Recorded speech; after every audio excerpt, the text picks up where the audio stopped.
Live. Edge Radio Australia, of course, time for the Greater Wealth. I've got Derek beside me, and look, we were discussing this off air, mate. Very excited. You've got the computer, so you're in charge, okay? And this is it. You're official looking. We have also discussed the fact that we've got a fantastic special guest, but he's not really a guest. He's part of the family these days, and quite frankly, we should just get him to move in. Shaquille, good to see you, my friend. Thank you. I have been here a week, so I felt guilty I didn't come here last week. And so you I should thought feel I'd guilty. better come to Okay. this week, Yeah. I haven't seen him for a whole week. There you go. So been a quiet week for you then, isn't a very it? quiet week. Fair enough. Actually, I didn't even talk to him. I actually didn't even return a couple of his calls. I thought, I bet they're actually called, Derek. Oh, look, Yeah, you're like that relative at Christmas who won't talk to us. I appreciate that. That's it. Oh, now, speaking of the relatives we don't want to talk to, on the line, who have we got? Mr. Katz here, Travis. Welcome, All the way from Geraldton, mate? Gents. Yeah, it's believe it or not, it's actually cloudy Geraldton up here, this neck of the woods. Is it really? My camera's gone weird. Yeah, it's weird. For the first time in about 3 weeks, it's been cloudy, which is awesome. But it just means that the flyers come out, which is even better. Well, No fantastic sarcasm. acoustics, mate. I hope that's got nothing to do with the flyers. All right, what we're going to do here is jump straight into the show because, Derek, you've got some information that I think a lot of us have been talking about, honestly, but it's probably, I don't know, I'd rather go into more detail. So what are workers doing at the moment, mate? Well, there's a bit of a tug of war going on. I don't know if you've ever played the whole tug of war for real. This is what's happening. I was very good at it. Just so you know. Well, yeah. Yeah, I really was. Yeah, there you go. I'll be on your side then because I wasn't that good at it. I would. It's interesting tug of war between the employers and the employees, and that is this. If anything good came out of COVID, it was working from home. That was one huge. thing that a lot of people really enjoyed, and I think that a lot of the people who have gotten used to that don't want to go back. They don't want to go back to having to fight traffic. Yep. For an hour or longer in some situations, as it might be, or even take public transport. Well, it's a cultural change. We got very used to it, didn't we? But the employers are starting to say, "Hey, we want you back in the office." Yep. And made allowances for a couple of days here, a couple there, and that's They are off. Okay, I don't know how I turn them off, but all right. Sorry, go on. But so they're basically saying the employees are back in the office. Now, there's two sides of this, I guess, in that some collaborative work employers are saying, you know what, we get more done, it's more productive in that situation. I can see that side of the argument. The other side of that is employers are saying, we like the trust factor that our employers actually allow us to do this. Sure. And we're more productive because we're happier. And there is some talk, which I think is really important to understand here. Some are saying, should there be at different pay levels for those who are working from home are paid less than those who are actually in the office? Some conjecture on that, which is a bit harsh if you're trying to. I think it should be rewarding our staff rather than punishing them. Look, and I thoroughly agree. I think also, have we got any decent research into this? Okay, I mean, I get a bit worried about the term, being peer reviewed these days because I get, let's face it, some of the peers are quite questionable. But we've seen that a bit over the last 3 years, particularly. But I mean, honestly, do we know what productivity levels are like? This is important. If we're going to talk about how people are paid, we should know if there's a raise in productivity rather or a drop. Yeah. I think that for me, I love working from home. I'm an advocate of it. Why? Because I get to work around. I'm not doing a 9 to 5 thing. Sure. I'm actually probably working longer than 9 to 5. The other thing that I really hated in the office when I used to do that is constantly getting interrupted. Right. You'd be in a situation, and because some of the stuff I have to do is quite creative, if you come and disrupt that flow, it's like, oh, am I going to lose that? It's like, hang on, I've got to get this done. I've got to get this punched out. Whereas I think from home, you can kind of lock yourself away sometimes and just bash it out without those phone calls coming in or people walking into your office going, hey, can you look at something I'm working on now? Look, completely agree. This morning, I mean, literally, I get up, one of the first things I do every single day is I walk straight to the computer. I go straight in and start working pretty much. So as far as productivity, I'm certainly not doing the 9 to 5 routine there. And I agree with you on the fact that you've got that time to actually focus on what you're doing. You don't have the interruptions, except for the cat. For some reason, the cat just loves walking on the laptop no matter what you do. But it's there's that to it. I look at it. I don't have the travel time. I don't have the sitting in the traffic. riling me up. Because let's face it, being stuck in. Just so you guys know, we do have Kimberly Calhoun. I know you can't see the screen. So, Kimberly, welcome to Australia. Thank you for joining us. We are talking about working from home. Sorry to interrupt. No, very much appreciated there. Hi, Kimberly. Thanks for joining us. Fantastic. What are your thoughts about working from home? The differences, obviously, over the last 3 years, things have changed a lot. No question about that. And a lot of us are working from home. I was very resistant to it. Really did. I really thought it was a terrible thing. But now I'm a convert. Not going to lie. Yeah. Really am. What's been your experience in that regard? Oh, hi. Yeah. I've been doing this for as long as I can remember. I was an engineer in telecom many years ago. And one of the things that we designed was one of the first high bandwidth networks. And we installed it here in Research Triangle Park. And the idea was so more people could work from home. So I've always been a big advocate of it because I just felt like it saved a lot of time, a lot of money, and a lot of resources. So probably since 1989, I've been a big fan of working from home. Since you were two or three, yeah, okay, cool. Kimberly, let's just make it 1999 or 2009 so that you don't look, we'll take a few years off you. Okay. Thank you. It's interesting. But I'm a big fan of working from home, but I also know that you have to develop a discipline for it. So look, I'll make the comment. Obviously, I derive most of my income from trading the markets and other financial things that I do. And one of the attractions in my early life to becoming a trader and honing my skills in that was that I didn't have to work in an office. And if I have children, Dad's always home. Maybe Dad's busy sometimes on the computer or on the phone, but Dad's home.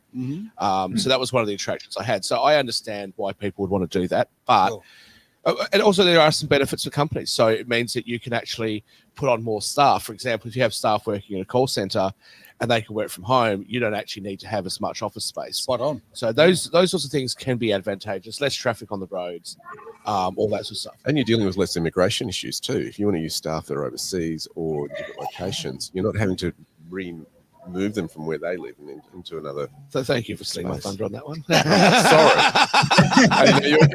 Sorry. Come on, guys. I read your mind. You We're guys so in sync. spend too much time together. But the other thing, of course, is which I was a bit of an advocate for prior to COVID was the idea of being able to outsource some office jobs into rural areas because we know that rural areas are often struggling to get work. And just to use a call center for an example, then hey, we can have people working in these locations. But yes, with what you've just said, yes, you can then outsource things offshore. But of course, that means if you're in a job and you're working from home, you might want to be really careful about whether or not your employer might say, instead of me paying you $35 an hour plus superannuation and sick pay and blah, blah, I can employ somebody in the Philippines for, $5 an hour. Well, that's been happening for a long time. Exactly. And this could exacerbate that. I agree. But look, we do see a lot of outsourcing. I will just say this. I think that the idea that we have seen where some employees are saying, well, no, we're refusing to come back to the office. No. You don't dictate to your employer, right? And some employers, and I remember about 10 or 15 years ago, Yahoo went through this, right, where they had people working from home, and the CEO, I forget her name now, wanted the staff to come into the office more frequently, and they were like, oh, no, that's terrible. It's like, no, dude, you work here. You don't tell the boss what to do. The boss tells you. And so if the boss wants you in the office twice a week or whatever, then that's what you've got to do. Yeah, right. And for some roles, like I know when I'm working and I'm about to set up a company here in Perth, there are going to be people who are reasonably high up in management in that company who can work at home as much as they want, except for when I want them in the office. And when they're in the office, what Derek just said was annoying is somebody interrupting you. Yes. Yeah, I'm going to interrupt you all the bloody times. It's my company. And if you're doing something and I want you to do something else, right? Yep. That's what's going to happen because I'm the one that's not just paying your wages. That's not the important bit. I'm the one who's taking on all the financial risk of that company. So if I want you to do something else, that's what you're going to do. And, unlike, Travis and his union mates over there, I happen to think that employees should be treated somewhat well, but I'm not here to make you happy, right? No. I'm here to pay your wages, and you, on the other hand, are here to make me happy. That's what I pay you to do, not the other way around. We've seen so much over the last couple of years, particularly, right? Where all this virtue signaling going on. I'll just forget the commie over there. No, that's the Travis is, his friends that are doing all the virtue signaling. Yes. But the virtue signals. So, who are saying we're not coming to work we're going on strike until you do this, whether it's Disney or it's Netflix or whatever. I mean, come on, really, honestly, when. Look, I'm very much for the worker having a voice, no question about it. But we don't want a voice. We voted against it, Aaron. Come on now. That is so come on. Probably more now. But I think there's a level that's important. But I tell you right now, the person who, exactly what you're saying, takes the risk on the business is the person who is entitled to run the agenda of that business, not the employee. I don't want to go too far off the topic, but the problem with workers having a voice and these blasted unions that Travis loves so much. Yes. I did it 3 times in one show. It's brilliant. To be sure. But it's funny because Shak's the one in a red shirt. No, that's right. So is Kim. But I'll just remind you, this is the colour of the Republicans in America, the colour of the Labor here. But look, one of the things is that when they have a voice, it depends on what it is. I mean, if you like in the United States, where if you don't live in a right to work state, you can't have a job unless you're a member of the union. And if the union says you're striking, you're striking. Yeah. Sort of bullshit's that in a free society. So what ends up happening is the workers will often force companies to pay them higher wages, and what those companies do is they don't employ as many people. Yeah. And I would just caution people against being too much of an advocate for working from home if their employer doesn't want them to, because if you force them to, then you show the employer that actually, maybe we should offshore those jobs. And also, please remember all those people that can't work from home. I mean, I don't want to go into a bar and have the bartender on Zoom saying, yeah, pour your own bloody drink, right? But I still have to pay full freight. I don't think so. No. I might as well stay home. That's right. Well, you get that with some restaurants. Hey, come and eat our steak. You have to cook it yourself. I'm going, why would I want that kind of dining experience? I have never understood this. The Gosnells Hotel used to do it when radio, was it 6IX? Used to broadcast from there. Right. And I remember going down there because I just wanted to check out the 6IX thing. And you paid like $80 for a steak and had to cook it yourself. I'm like, I don't get it. I don't understand. Do this at home. Yeah. Come on. Let's do this business model. And save a whole lot more money. So bringing it back to the topic at hand, I have to say, go ahead, Travis. I was going to say, this is probably one of the common times where I actually do agree with Shak, but I think a lot of people aren't taking it into account also the mentality side of things. Because when you have to put a collared shirt on, going to work or dress nice, you're in that frame mindset that, wow, I just noticed the echo is actually really bad here. That you're at work, you're not at home, you're not sitting on the couch, you're not playing with the kids, you're business. And you've got that mindset, right? I'm here to work, I'm doing the things. Where working from home, it's really hard to get into that mindset. That's true. But if you're a computer programmer or a graphic designer or a journalist, or you're working in a call center, what do you need to get dressed for? Just stay in your knickers, put a bloody shirt on and a collar and a tie in case you need to jump on a Zoom. Yep. Keep your Ugg boots on or whatever. And I mean, what do you need to get dressed up for? Mm-hmm. I don't even dress up when I am working, as it is now. I have been a little taken back when I call somebody in a call center, right? I call for help or assistance, and I hear in the background kids playing, dogs barking, sirens going down the street, somebody yelling, neighbor, So I have to say it's strange for me not to hear a call center in the background or, just silence of some kind. It makes it difficult for me to communicate at that point. I tried to, and I know it's probably difficult for them with all the stuff going on too. So I think that there is a balance and a discipline that people need to get into, but they need to realize if you're working from home, you're working.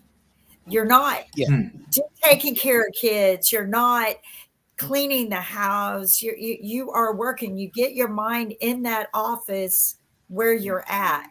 And I think that's what a lot of people lack in that skill set of being able to work from home. Yeah, On the other hand, Shaq is Kimberly, special. for those people, especially women, who, you know, fortunately or unfortunately, often are looking after kids, things like that, and that prevents them from being able to work at all. By being able to work from home, they've got a little bit more flexibility, and it means that they can take some time off because they've got their 3-year-old has just hit the 1-year-old, and they're crying in the background. They can take the 20 minutes away and then come back to the task that they were doing. So there's more flexibility, and I think that's just one example of a group that can benefit from it, which actually brings them into the workforce where they're otherwise cut out. So, look, as you said, there's a balancing act. There's a positive and a negative to this, and I think it's just a balancing act that happens. But Yeah, okay. I do like the idea of being able to bring people into the workforce. I'm going to throw in an couldn't issue that otherwise. we haven't covered, and that's privacy. Now, a lot of people are now working from home who work for government departments who have, access to all your private information. To me, that's a little bit concerning when there's literally a laptop sitting there in someone's home. You're lacking that privacy. This is people's tax file numbers, their whatever, social services, all that kind of carry on. That's an issue.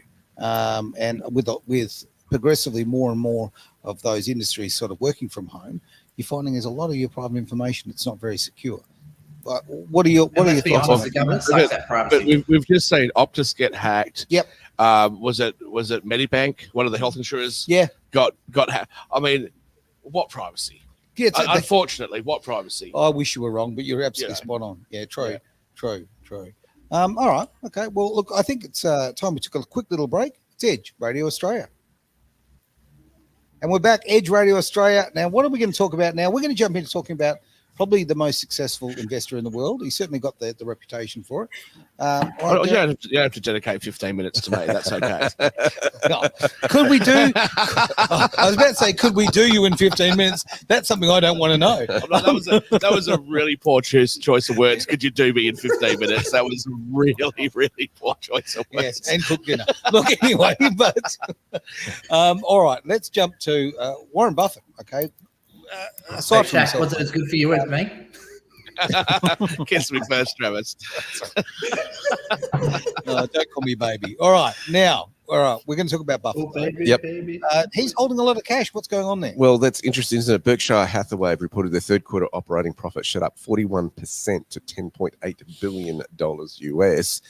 And of course, what's led the way is their insurance. That's while the utilities, energy, and railroad businesses, they've had profit declines. So what this means is after tax operating earnings rose 42% to about $7,436 per Class A share. It's topped the consensus there. A record $157.24 billion in cash is sitting there in their accounts How right much? now. $157.24 billion. Up from 147.4 billion as of the 30th of June. Now, I look at this and I go, okay, it sounds like he's sold off quite a lot. They did do a buyback in their own company. That totaled about 7 billion. But in the same token, if they've sold off a lot and they're sitting in cash, you start to wonder, why is there so much cash sitting there? Is this an indication? I look at it going, do they suspect a market crash? Are they sitting on the sidelines and just going, right, let's let this happen and then go back in when it's all hit rock bottom? That's what I wonder as a trader. I'm looking at going, okay, interesting times ahead. Have you got any insight on this, Shaq, or thoughts on it? Well, no insight, because obviously, I'm not privy to the decisions that Berkshire Hathaway make, but look, there could be a whole heap of reasons for it. It could be simply that he's trying to realize some losses in the equities markets to reduce taxes. It could be all sorts of things. Okay. A lot of that money is sitting in short-term treasuries. Maybe he thinks they're mispriced because of the yield curve inversion. We certainly know that. So yield curve inversion means that long-term interest rates are lower than short-term interest rates. Okay. So that means you're getting higher interest rates right now. Well, why are you going to tie your money up in long-term equities when you can get a really juicy return now in the short term? Okay. One of the things that happens is when the yield curve inverts, it is more often than not, by a substantial amount, an indicator for recession. But a lot of people who don't really understand this, they just hear about it and they see the financial press say yield curve inverted. They start shorting the market, and the market keeps going up for quite a while. Okay. Thing is that the market doesn't normally go into a recession. The market doesn't normally fall really dramatically until the yield curve uninverts. So once the yield curve goes back to normal, then all of a sudden the market drops. So he might be, look, he's a smart guy. He might be just trying to get the cash together for future opportunities. One thing that Berkshire Hathaway has never done is pay a dividend, but he has had stock buybacks. So maybe he's trying to distribute some money. But the other thing is that in those relatively safe businesses like insurance, I think he's struggling to find businesses to buy. And that's going to put a bit of pressure on him, actually, because, he's going to end up with people saying, hey, what are you doing with that cash? Like, you need to do something with it. We need to get a return on our money. AIG, America Insurance Group, they had a situation where they were getting billions and billions and billions of dollars a week in premiums, and they were just struggling. And I can tell you, not that I've had that much, but when I've worked, for or consulted for institutional, banks and financial institutions, if you've got too much money coming in, you have an obligation to your clients and to the shareholders to place that money somewhere. Yep. And all of a sudden it becomes a nightmare because you've got risk metrics as well. So you can't just go and put the money anywhere, and you're trying to find places to place that money, and it can be difficult to do. And so, with 150 billion, 160 billion almost, which is, by the way, converted into Australian dollars. We're talking about, $250 billion just about. Yeah. So, that's a pretty reasonable sum of money. Huge amount. It's not easy to just get that placed. So he's got to have some issues, I think. And you thought you had money problems. Yeah. Damn, I've got $250 billion. What am I going to do with it? I know that's what it sounds like to all of us, but within that corporate world, they can't. People go, oh, just give it to me. Yeah, that's really funny. Yeah. But they actually have to do something with it. Of course they do. And they've got shareholders to consider and all that sort of. Yeah, and you can't pay a dividend. See, that's what would normally happen with a company. That's what I was going to ask. You just pay out a dividend, but Berkshire Hathaway has never paid a dividend. Why? Well, America is a bit different to how we view it here in Australia, by the way. Okay. So in Australia, we actually like those juicy dividends. I mean, Telstra used to pay 7-8%. Mm-hmm. I'm not sure what the dividend yield is now, but you used to get those juicy dividends. Whereas in America, it's a little bit different. You do have dividend-paying stocks over there, but the mentality is that if the board of directors has decided to pay out a dividend, what that is implying is that they think that they can't do anything productive with the money, they're going to give it to their shareholders. So therefore, maybe I shouldn't be investing with them because they don't know what to do with the money. Whereas we here in Australia and in other countries like Frontier in New Zealand, the UK, we're a bit more used to having those dividends. And of course, we all know about imputation credits and all this sort of stuff that, people hear about, it being quite an important part of what we do. And without boring everyone with the tax system, our tax system is more geared towards that than the US is. Right. So that's sort of the attitude. And so what he did was he took that to extremes and said, well, I'm never going to pay a dividend. And of course, to buy a share of Berkshire Hathaway, I'm not sure what the price is today, but it's probably, 150 grand or 200 grand for one share. Right. So, is that a good idea? Is it a bad idea? I don't know. Well, I mean, I know absolutely nothing about this, but I just know from my point of view of obviously a lot of people right now are talking about the fact that there looks like there's going to be a stock market crash, right? Okay, it's been talked about for a while now, okay, and we're probably talking about, first quarter next year is what people are leaning towards at the moment, I hear. That's always the hardest thing is timing. Spot on. Now, is this that. a case of cashing up? Exactly that. Two things: preparing yourself and protecting yourself when that crash happens, that you're not losing as much, and also being cashed up so that when that does happen, you can go in, buy up, and therefore be set long term. Look, I think we can speculate that that's what he's trying to do, but it's only ever going to be speculation. But what I will say is, if you just try to put yourself in the mindset of a person running $1 trillion company, why would you right now take the risk in the equities market if you can put your money into the money market and get a nice juicy return? Sure. Right? Now, if I said that to you, or if I even said that to myself, I'm not going to take $1 million out of the equities market and drop it into a term deposit or some shit, because there's no way that I'm happy with 8% on my money. But if I'm running $1 trillion company, 8% is really juicy. So that's, I think, got a big part. I got a lot to do with it. Well, obviously, the larger amount, the more security you want, right? Yeah. But the other thing that is worth noting is, I'm fascinated when people complain about high unemployment and the cost of living, because they're obviously not paying attention to what the central reserve banks of our countries have said, Australia, UK, US, pretty much all over the world. They have said that they are going to deliberately force the unemployment rate higher, that they're going to deliberately try to crush demand because they couldn't increase supply. So they're going to deliberately crush demand. Well, crushing demand means things like having a high unemployment rate, right? Yeah. And everyone's like, oh, cost of living. Yeah, because that's, if you want the government to do something about cost of living, what are the options available to government? What can they do? Like the housing crisis, what do you want them to do? Release more land? Bullshit. You don't want them to release more land and reduce the upward pressure on housing. Everyone's complaining at the moment, centre-right political parties in Australia, like One Nation. Pauline Hanson brought this up on her One Nation cartoons. Sure. The Liberal Party's talked about this. Look at what the Labor Party's done. They've introduced an extra 500,000 immigrants into Australia right when we have, a critical shortage in the housing market. Yep. Yeah, well, most Australians own their own house. This is fantastic for most people. Okay. But is it? Because you're moving sideways, not upwards. Absolutely it is, because you've got upward buying pressure on properties. The last thing you want to do, if you own property, the last thing you want to do is to have the government intervene in that market in order to reduce the price of housing. However, if you're 25 or these days 35 trying to buy your first home because you found a girl and you want to get married and have some kids, you've got Buckley's chance of getting into your own home. So there's a massive disconnect between what some people in society want versus the other. So the reason I say all that is, with the market being relatively overheated, or certainly having gone up really substantially, right? We've seen the GDP of the United States. People talk about how great Trump was, and we can argue about whether he was good or bad. I personally think he was great.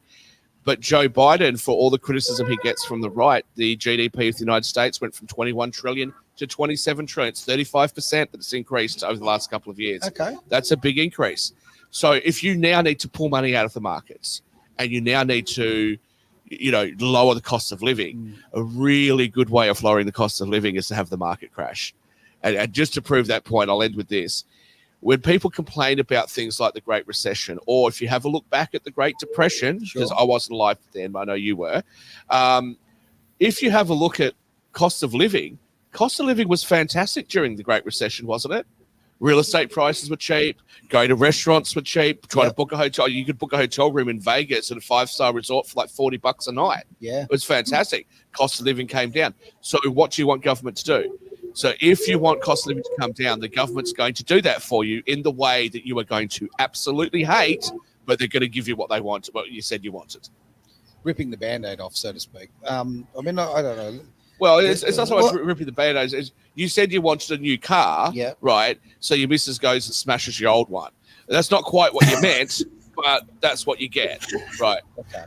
But here's a big, and without wanting to sound like a communist here by any stretch of the imagination. Well, you're good mates with the union mates, so you might as well start. I'm surrounded by red right now. Yeah. No. Here we go. But here's the problem though. The ethical side of things, when everyday Aussies can't afford to live, when you've got rents for a 4-bedroom house at $700 a week, when you've got which is equating to such a massive percentage of their weekly pay, what you're doing is you're damaging in Australia's case. Middle Australia is being smashed, and I think this is happening in America as well, to look after the top end of town. No, hang on. Them's fighting words. You've definitely been hanging out with these union guys too long. No, they're not. But the middle class is not being smashed in order to look after the top end of town. Right. Okay. But whenever we have government come in and intervene in the market, like we just saw with Dame Ardern over in New Zealand, right? They come up with stupid ideas that no economist will approve, but sounds good to the idiots that are going to vote that way. There lies the whole problem. Then they get a bad result, and then they go, "Oh, Shaquille, you earned so much money out of that." No, it's not my fault. I didn't do it. I'm the one I'm the rich guy who says we should have less government. You're taking advantage of the situation. I'm not taking advantage of any situation. I'm trading. Look, I don't care what government does. Shaquille, I'm going to make money. But I don't say that in a negative way. No, I don't. No, because in business, you should take advantage of every situation. No, I don't think you should. No, not at all. I, for example, won't try to make money out of getting a government contract because I don't believe in it. I just don't. Right. But the bottom line is, the idea that middle Australia or middle America is being squeezed for the sole purposes of looking after the high end of town just isn't true. And look at what the Labor Party just did here in Australia. They've talked about they're going to have a moderate increase on superannuation. When they say moderate, they're going to double it from 15% to 30% if you're over $3 million, which with the rate of inflation, most people's superannuation is going to be at $3 million in the next 10 to 15 years. So that's their moderate increase. Yep. Second, they're going to put increased taxes on investment properties, both for foreigners and people locally. Now, if you think that's a good idea, because that was a program that's designed to help with the property market. Sure. How's that working in Victoria? It's become an absolute nightmare because of all of these programs that were designed to help the everyday Australian. Yeah. So, again, I don't think they're being squeezed in order to help the top end of town. They're being squeezed because they're asking the government to intervene in the market that they should intervene in. Well, I think ultimately the government intervened too much, quite frankly, and there lies the biggest problem. And if you look at Australia, you look at America, you look at all these different countries, the reality is that we need rather far less government than more. Of course we do. And if you but are that is going not to the way it's intervene- going. That's not the way it's going. If you are going to intervene in the market, at least do something which is sensible. But we always hear all this stuff that people believe, and it's true, but it's ridiculous. So Nick Palavito, who's part of Pod TV, one of the founders, along with Kim, always talks about how when Trump was around, the everyday American didn't have $400. Now inflation's around 70% of Americans don't have $1,000. So I asked the question, all right, what do you want to do about that? Redistribute wealth? Okay, cool. But if you redistribute wealth, and you just got to listen to the logic of what people say, if you give these people the money, they're going to go and spend it. Well, if they're going to go and spend it, it's going to mean they don't have $1,000 anymore. So if your primary concern is that the average person doesn't have $1,000 and you want government to fix that by giving them $1,000, next week they're not going to have the $1,000 anymore, then what you need to do is you need to have government say, I'm going to give you $1,000 and you can't spend it. Yeah. Okay. Does anybody want that? No. No. Okay. So stop blaming the wealthy because we are. I mean, I'm not blaming Will. I'm going to knock okay. on this door. Okay, now we've had the Shak hour. Let's bring Kim into this. So Because you brought Nick into this with one of my favorite sayings about the top 1% has it all, and the middle class can't even scrape together $1,000 for an emergency. And that's pretty much the truth right now. But what you're trying to do when you're adjusting all of this is you want to start generating cash flow. And by generating cash flow, you'll reestablish the economic situation and downturn. But right now, what we have, instead of a trickle down economics, we have a river up. Everything's going up and everything's going into the rich people's pockets. I don't know about Australia, but I think our biggest problem occurred during COVID when they issued those PPP loans for millions and millions and millions of dollars with terms and conditions that were never exercised at all and then forgiven. They don't have to pay it back. really? So millionaires who didn't even need it, and I know many of them who got it and didn't even need it, got millions of dollars. Now you've got a situation where all the money went up and the middle class takes the heat. Middle class is getting stretched thin. We work hard. We try to spend our money. We try to save our money. We try to eventually get, one step up to where maybe we can retire early. But it's being stretched very thin, and you're going to snap it. And these people are going to go under. And when they do, I guess, you upper class top 1% will have all the money, but who's going to do the work for you? Nobody. Okay, so I know you. People at No, home. I know, but I know that you love to say that, Kimberly. But here's the thing: to be a top 1% income earner in Australia, a lot lower than what people think. Okay. It's $350,000 a year. Okay. That's not an insurmountable or unimaginable amount of money. There's people that work up in the mines that earn that. Yeah. Okay. Sure. It could be a doctor, a dentist, a lawyer that earns $350,000 a year. In the US, last time I checked, it was around the $500,000-600,000 mark. Right. Okay, to be a top 1%er. Well, here's the thing: what are we talking about? If you bought a house in the 80s and you're selling it now, and you've made a $2 million capital gain, but because it's your primary home, you don't have to pay tax on it. Yes. Then they report that as, for that year, you were in that top 1% and you didn't pay any tax. Look at how unfair the system is. See, the way the data is presented just in such a way that it distorts reality. Mm-hmm. But secondly, Kim, I totally get where you're coming from. I wasn't born wealthy. There have been years I've lost lots of money. There's been years I've earned lots of money. You know, I certainly didn't grow up with a silver spoon in my mouth. It's not like I don't have any compassion for the hardships that people in my own family go through in the middle class.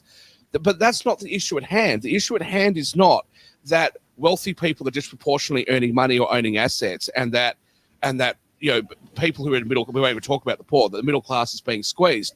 The issue is, how do we structure society to fix that? And if the consensus is that we're going to use government to do it, okay, something that I don't really support, but if that's what we're going to do, then we had better come up with government programs that are actually going to achieve these results.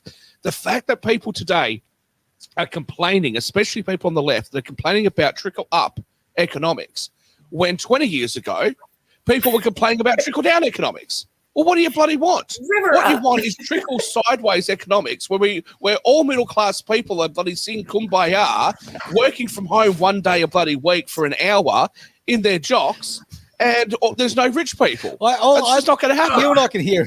I got to get in on this one. I got to get in. Sorry. No. So the biggest thing is, like, Kim's talking trickle up, Shak's talking about the upper end getting screwed over. The biggest difference, a lot of people are failing to come back down to the bare foundations of it. The reason the rich are getting a lot more percentage of what the money's going either way is because they understand the rules and regulations, which is in the system, what's going on. The people in the middle class are too busy just working to make a living, and they're getting screwed over due to the lack of knowledge. If they knew how the financial system worked, if they knew how the political system would work, they could quite easily get themselves out of this shithole. So I don't think the government is going to do what the government does. They've been doing it for centuries. They're always going to screw someone over, whether it's the upper class, lower class, or middle class. Doesn't matter. They are always going to fuck people over. Screw people over. The trick is, if you want to get out of your current situation, you need to get yourself educated, and you've got to understand the rules in which the system you are in. So Shak learned the system. He got himself from middle class, lower class into the so-called 1%. So Shak has gone and done something amazing. I'm the same. I was born welfare mother, domestic violence, drug addictions, the whole works. You throw it out there. I probably had some sort of involvement in it, but I'm now able to become a property. So you're like Anthony Albanese's brother, are you? Pretty much. Oh, hell no. I don't go to hookers. He's raising public housing. We've got our new Prime Minister right there. Sorry. He needs a list.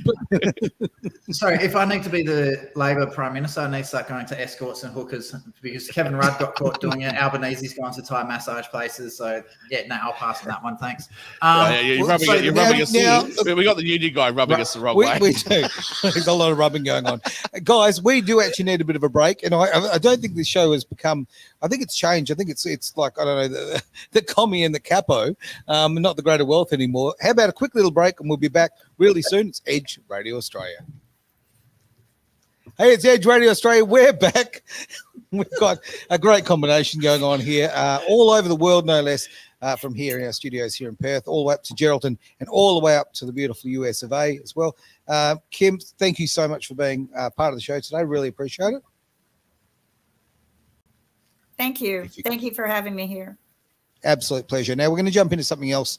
I've got to. No, I've just got to respond to something Travis has said, because all you lefties that are here, right, except for Derek, is a conservative, which is maybe worse. He's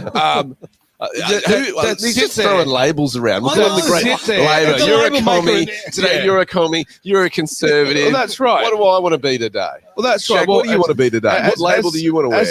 As a man who suffers from white privilege without being white, of course you do. Right, who's managed to somehow succeed in this racist country by going to other racist countries with white patriarchy around.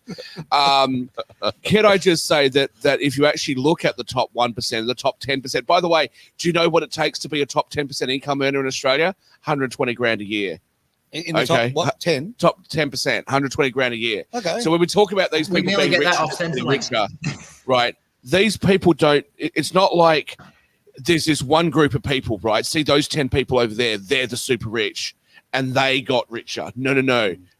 People move in and out of this category and they are wealthier, but that's those people. They could have been middle class and they just became richer. So this idea that the rich are just hoarding all the money and all this sort of stuff, no, that's not what's happening. We look at the Forbes list, everybody on it, almost everybody on it is within 3 generations of the people that made the wealth. Okay. And if they're 3 generations ago, they're much lower on that list. The people at the top of that list are all self-made.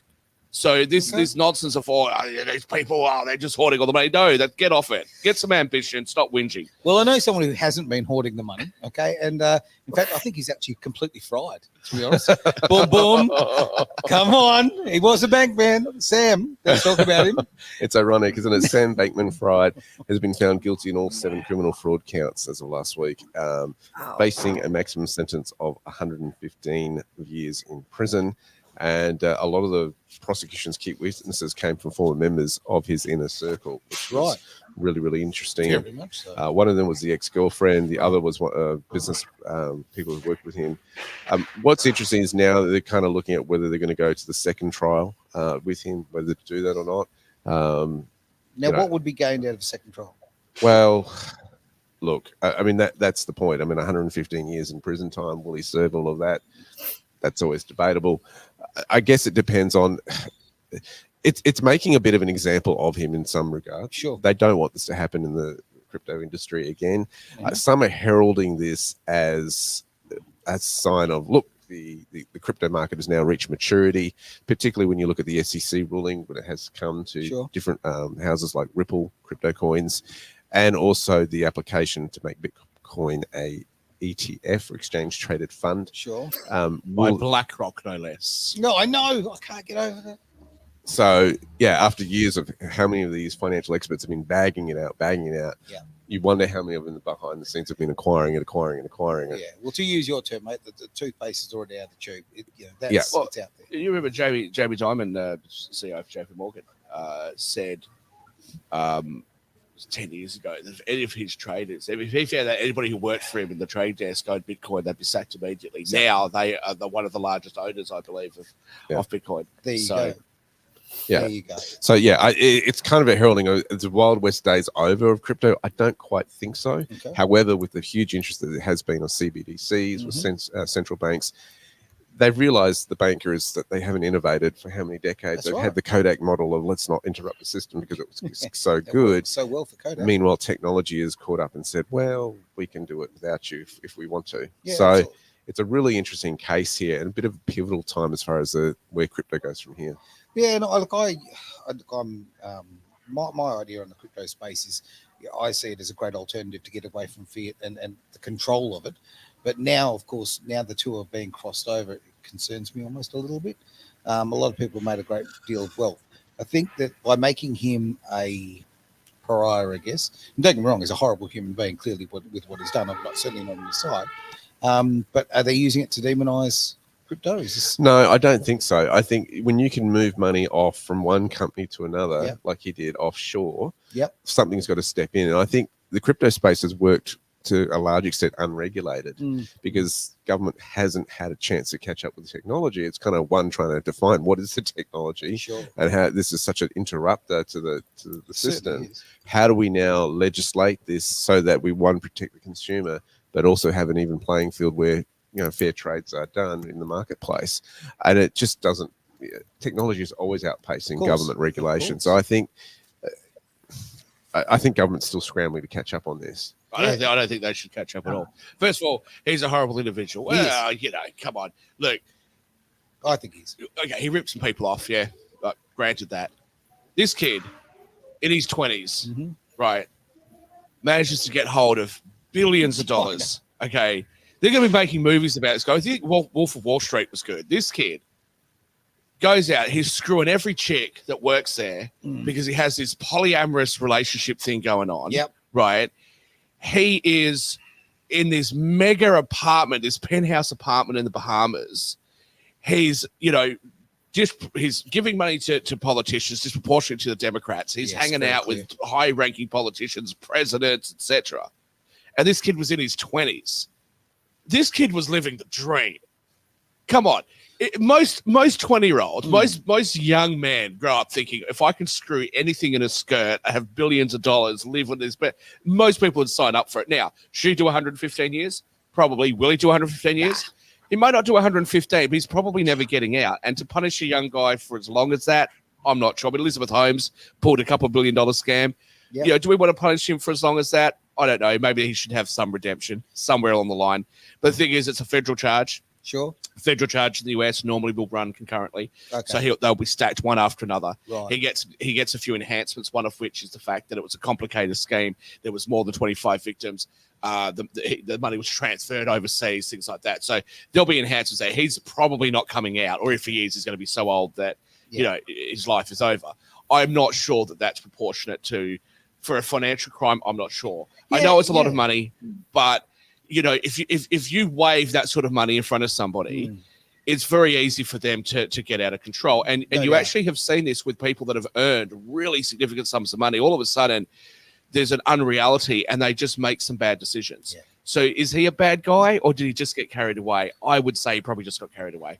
I think there's a lot in what you've just said, actually. I mean, even on a smaller scale, much smaller scale, you look at what's happened to people who win lotto. All right, when they're not accustomed to having money and all of a sudden this big influx of cash comes into their life, and how many poor decisions they make, how many ethical,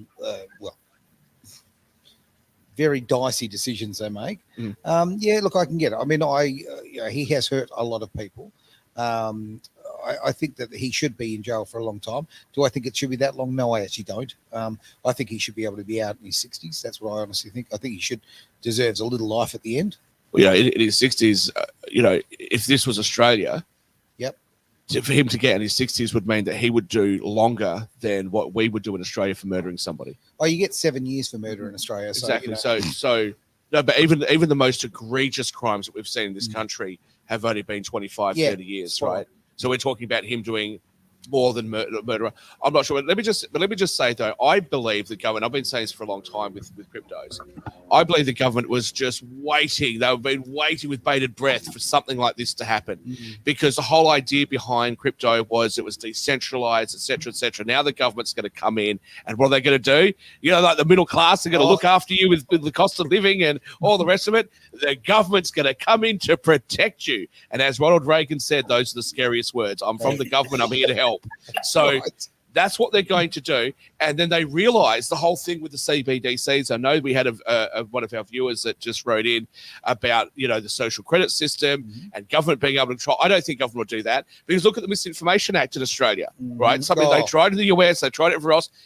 They know that they cannot, because of our constitutional rights in this country, they know that they cannot infringe on our freedom of speech that way. So they're going to require Facebook and Twitter and everyone else to do it on their behalf. Right? Now I hope what the American model. Let's face it. Absolutely. And I hope that Australians revolt. They won't, because Australians will just take it. But I hope that they revolt over it, as they should have done with the metadata rules that Senator Conroy tried to bring in. Banking sector too. Yeah, exactly. And that's what we're going to see. We're already seeing people like Nigel Farage not being able to have a bank account in the UK. It's only going to be a matter of time before they sit there and say, look, you've been a bad boy and you can't go and buy groceries until you're a good boy. Yep. Or you know what? You've bought too much petrol. We want 15-minute cities, etc.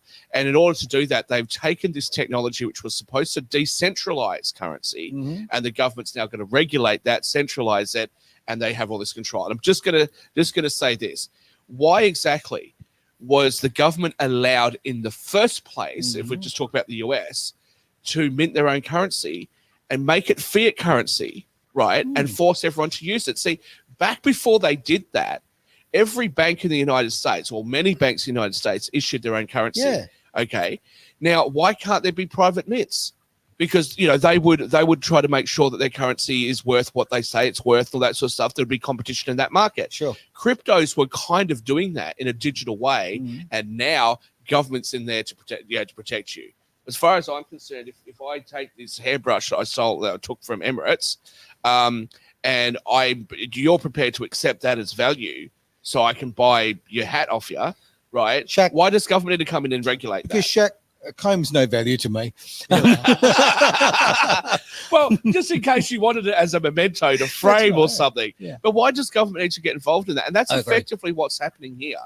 Is if I've convinced a whole heap of people to give me $1,000 for each one of these combs, okay, and then the comb is not worth that when they try to redeem it. Well, do you want to be able to make your own shitty decisions, or do you want to have government to come in and say, well, look, that's a shit decision, don't do it? Well, when people make shit decisions, they want to look at government and say, why didn't you save me? Why didn't you save me? But when you make great decisions, you want government the hell out of your life. Exactly. And this is one of the things where, for example, if you try to do a foreign transfer of funds, a big complaint people have is it might take 2 or 3 days to get there, even to close countries like the United States, very close to us. It'll take a couple of days before they get it in the US. People go, whoa, look at the crypto space. In crypto, it goes through straight away. Yes, but one of the reasons why it's slow is because the bank holds your money, and people go, yeah, well, they just put it in the money market because they're trying to make money out of my money. How much money they're making? They're making bugger all out of that. Okay, but the government has actually put safeguards in place. Sometimes the banks will review transactions and ring you and say, is this a legitimate transaction? You're 80 years old. Did you really mean to send this $150,000 over to India? Sure. Right, or whatever. So that was designed for governments to try to protect you. That's why they slowed down the speed in which transactions were conducted. That's why you have OzCo in Australia, but you don't have it internationally. So again, what do people want? Do you want to be protected? Yep. Or do you want freedom? Okay. Or do you want to try to get a balance in between? But unfortunately, in the attempt to be safer, government is getting involved in things that we didn't want them involved in. We didn't want them involved in the internet. Now they are. We didn't want them involved in crypto. Now they are.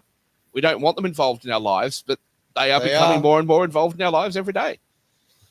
What have, I wanted to bring up the Sam situation of the 115 years. Odds are he's not going to really get it. They have to truly prove that he intentionally knew what he was doing and possibly working with someone else to defraud. But I mean, and there's a lot of legalities that will go into that. But I always reflect on whenever they go after someone like this and they want to make an example of them. I reflect back on Martha Stewart, who probably came out of prison wealthier than when she went in. But I think that Shaq is dead on when he said he just got caught up in the excitement. It's all, a lot of new, being first out there with a lot of technology. And I don't think he, in the beginning, had intentions of defrauding anybody. I think he just got caught up in everything that was going on. And it probably felt good to be at the top of his game. But I think there must have been a time in there that he had to have said to himself, this isn't right. And that's when he needs to cut that off. But our system's supposed to be a reform system. And I think putting somebody with his brain and ability to do what he did in prison for 115 years is wrong. I think what we need to do is take that and work with it and make him pay it back to society if they felt like that he defrauded people. Make him work and pay it back. You're not going to, you spend $100,000 a year keeping him in prison. He could probably turn around, and if you train him to be ethical or whatever you want him to be, he could probably turn that into 100 million to $1 billion, right? And people back. Kimberly, I don't think he's quite that talented, but let me just say this. I think he is. In 2007-8, Great Recession, we saw the Fed and the Treasury, the government, to talk about your country, the rest of the world had the same issue, but just talk about your country, come in and bail the banks out and the insurance companies out.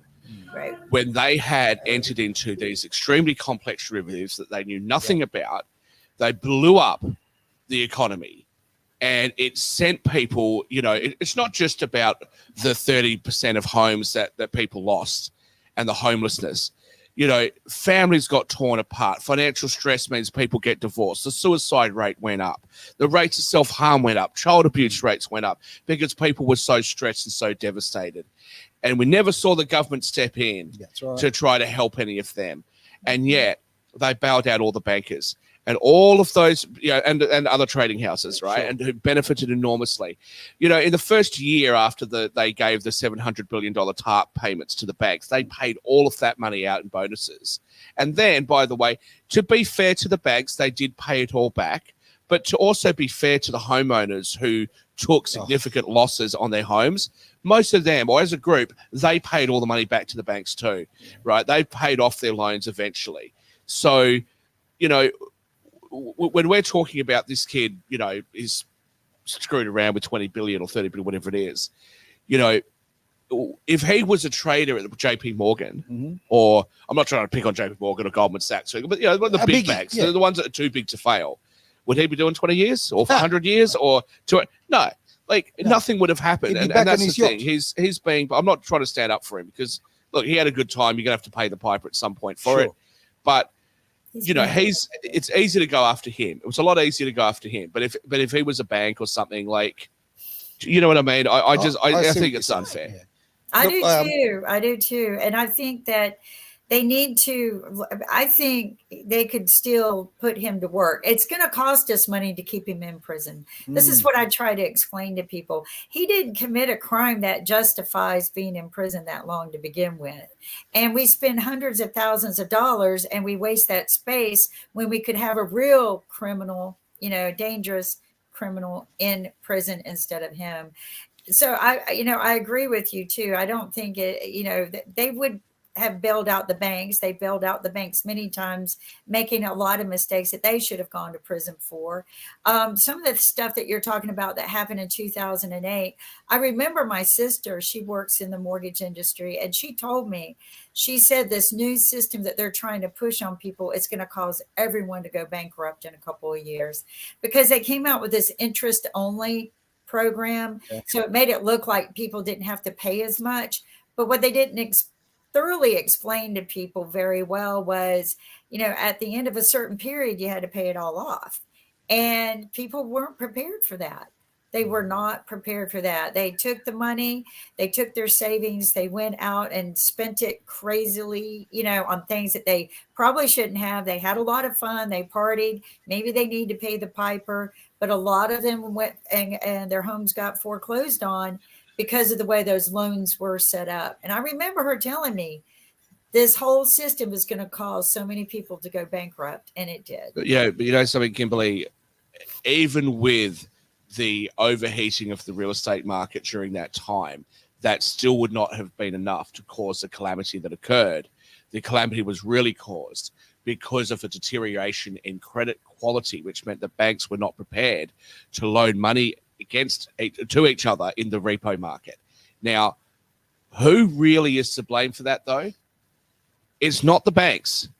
I don't think it's fair at all. Look, it's the bank's fault and the insurance company's fault for the derivatives trading, absolutely. But this originally started because of government, because the Republicans didn't want to be the meanies the Democrats always accuse them of being, right? We're so horrible only looking after the rich. So what did they do? They said to the banks, we want home ownership. We want the American dream to be available to every American. We want, George Bush, we want every American to own their own home, just like they're saying here in Australia. Yeah. And so they changed the regulations and said to the banks, give out loans to everybody. And look at what happened. So again, I know I'm going to repeat what I said earlier, but for all of you people that are sitting there going, cost of living, the government's got to do something. Yeah, whatever the government does for you, I promise you, whatever the government does for you is going to be worse for you. I promise. It's like having a bad girlfriend. You'd better off be being single, right? You don't want government to do anything for you. And on that bombshell, what we might do. Let's talk about that. Do I have a government complex? Maybe. Just slightly, but never mind. All right. Hang on, just one last comment. Hang on, Aaron. Just last thing with the Freeman. I think the government will go after him because these are like the first cases that have never happened before. And I've got my daughter here pulling faces in the background. I personally think they are going to try him because this is the first time any of these cases have ever been done, and so they don't do it to set a precedence for future cases. Totally. So again, government interfering.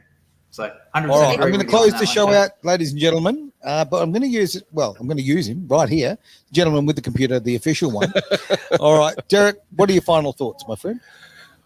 Don't let money possess you. You possess money. Ooh, I think that's the lesson that we've got to learn from that, or wealth, or whatever it might be, because it's not a kind master, and it can drive people to do some crazy stuff.